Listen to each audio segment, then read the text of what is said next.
स्वागत है इस खास चर्चा में। आज हम कुछ बहुत दिलचस्प विचारों को देख रहे हैं जो मन की शक्ति और हमारी सोच के असर पर बात करते हैं। जी। सवाल यही है कि क्या सच में हमारी सोच हमारी दुनिया बनाती है? क्या हम अपने मन को साध कर अपनी राह बदल सकते हैं? बिल्कुल। ये जो सामग्री हमारे पास है वो यही बताती है कि हमारा मन और खासकर हमारा अवचेतन मन वो एक आप कह सकते हैं एक बहुत पावरफुल कंप्यूटर प्रोग्राम की तरह काम करता है। अच्छा। प्रोग्राम की तरह। हाँ। जैसे बचपन से जो संदेश मिलते हैं, हमारा माहौल, समाज जो कहता है, वो सब मिलकर हमारे अंदर कुछ गहरी मान्यताएं मतलब बिलीफ्स बना देते हैं। और कमाल की बात यह है कि ये मान्यता हमें पता भी नहीं चलता कब हमारे फैसलों को, हमारी आदतों को, यहाँ तक कि हमारी सफलता या असफलता को भी कंट्रोल करने लगती हैं। इसे ही एक तरह की भीतरी प्रोग्रामिंग कहा गया है। ये तो मतलब सोचने वाली बात है कि हम अनजाने में अपनी ही सोच के दायरे में बंध जाते हैं। जैसे इन स्रोतों में कुछ बड़े नामों का भी जिक्र आता है, एलन मस्क, कलाम साहब, ओपरा। क्या इनकी जो असाधारण सफलता है उसके पीछे यही माइंडसेट, यही बदली हुई प्रोग्रामिंग हो सकती है? हाँ, इशारा तो इसी तरफ है। कहा जाता है कि हमारी जिंदगी का कोई 95% हिस्सा वो इसी अवचेतन प्रोग्रामिंग से चलता है। हाँ। सिर्फ 5% हमारे चेतन मन के कंट्रोल में। सिर्फ 5%? हाँ। तो अगर किसी की प्रोग्रामिंग में ये बैठा है कि भाई मैं काफी अच्छा नहीं हूं या पैसा कमाना तो बहुत मुश्किल काम है, तो फिर चेतन मन चाहे कितनी भी अच्छा रखे, कोशिश करे, नतीजे अक्सर वो सीमित रह जाते हैं। अच्छा, तो फिर बड़ा सवाल यही है कि क्या इस पुरानी गहरी जमी हुई प्रोग्रामिंग को बदला जा सकता है?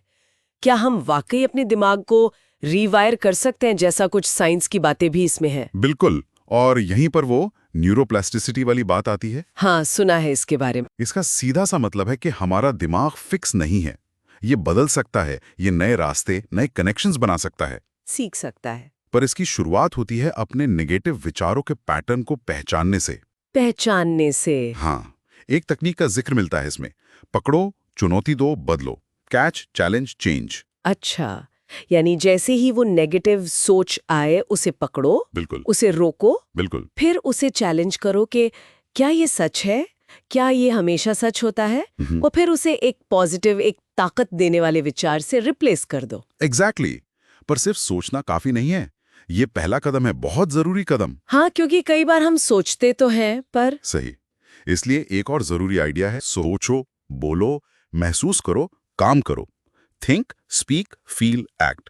ये एक साइकिल है। सोचो, बोलो, महसूस करो, काम करो। हाँ, मतलब जैसा बनना चाहते हो वैसा सोचो, अपनी बातों में भी वही विश्वास लाओ, उसे महसूस करो गहराई से। इमोशन जोड़ना बहुत जरूरी है, और सबसे इंपॉर्टेंट, उस नई पहचान के हिसाब से एक्ट करो। छोटे छोटे ही सही पर कदम उठाओ। हाँ, एक्शन लेना। क्योंकि दिमाग जो है ना, वो कल्पना और हकीकत में ज्यादा फर्क नहीं कर पाता। इसीलिए वो विजुअलाइजेशन यानी मानसिक चित्रण इतना पावरफुल टूल माना जाता है। जब आप लगातार किसी चीज को पूरी भावना से विजुअलाइज करते हैं तो दिमाग उसे सच मानने लगता है। और इससे जुड़ी एक बात और है, हमारी भावनाएं, हमारे इमोशंस। यहाँ तक कहा गया है कि ये सिर्फ मूड नहीं है, बल्कि ये एनर्जी इन मोशन है, गतिमान ऊर्जा। सही कहा। हर भावना की अपनी एक फ्रीक्वेंसी, एक कंपन होती है जो हमारी बाहरी दुनिया को अट्रैक्ट करती है या प्रभावित करती है। ये थोड़ा गहरा कॉन्सेप्ट है। हाँ है, और ये एक महत्वपूर्ण नजरिया है। इसके हिसाब से जो नेगेटिव भावनाएं हैं, डर, गुस्सा, निराशा, उन्हें दबाने से या उनसे भागने से बात नहीं बनती। दबाने से तो और बढ़ती हैं शायद। बिल्कुल, बल्कि उन्हें पूरी तरह महसूस करना जरूरी है। Feel it fully.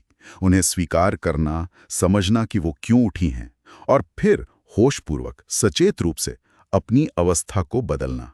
Shift the state. और अवस्था बदलने के तरीके क्या हैं? कई तरीके हैं, जैसे कुछ गहरी सांसें लेना या उठकर थोड़ा चलना फिरना, बॉडी को मूव करना, या फिर जानबूझकर किसी ऐसी चीज के लिए शुक्रगुजार होना, कृतज्ञता महसूस करना जो आपके पास पहले से है। ग्रेटिट्यूड। हाँ हाँ। हाँ।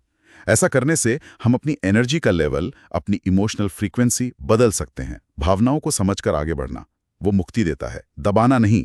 तो इस पूरी बातचीत का सार निचोड़ ये निकल रहा है कि हम सिर्फ अपनी परिस्थितियों के या अपनी पुरानी प्रोग्रामिंग के शिकार नहीं हैं। नहीं है, बिल्कुल नहीं है। हमारे अंदर अपने विचारों को चुनने की, अपनी मान्यताओं को बदलने की और अपनी इमोशनल एनर्जी को सही दिशा देने की एक गजब की शक्ति है। बिल्कुल सही। और इस सारे बदलाव की जो चाबी है वो है जागरूकता, अवेयरनेस। जागरूकता। हाँ, ये समझना कि आप अपने विचार नहीं हैं। आप वो हैं जो उन विचारों को देख रहे हैं, वो ऑब्जर्वर, वो साक्षी। अच्छा, यानी विचारों से दूरी बनाना। हाँ, जैसे ही आप विचारों से अपनी पहचान हटाकर उन्हें सिर्फ देखना शुरू करते हैं, आपको उन्हें बदलने की शक्ति मिल जाती है। आप अपनी पुरानी प्रोग्रामिंग के पैटर्न देख पाते हैं और फिर कॉन्शियसली, सचेत रूप से नए पैटर्न चुन सकते हैं। ये वाकई सोचने पर मजबूर करता है। चलिए इस चर्चा को यहीं रोकते हैं और सुनने वालों के लिए एक सवाल छोड़ जाते हैं। अगर आज किसी को अपनी जिंदगी की कहानी या अपने मन का ये जो गहरा कॉर्ड है, इसे दोबारा लिखने का मौका मिले, तो वो कौन सी नई कहानी चुनना चाहेंगे? कौन सा नया विश्वास अपनाना चाहेंगे?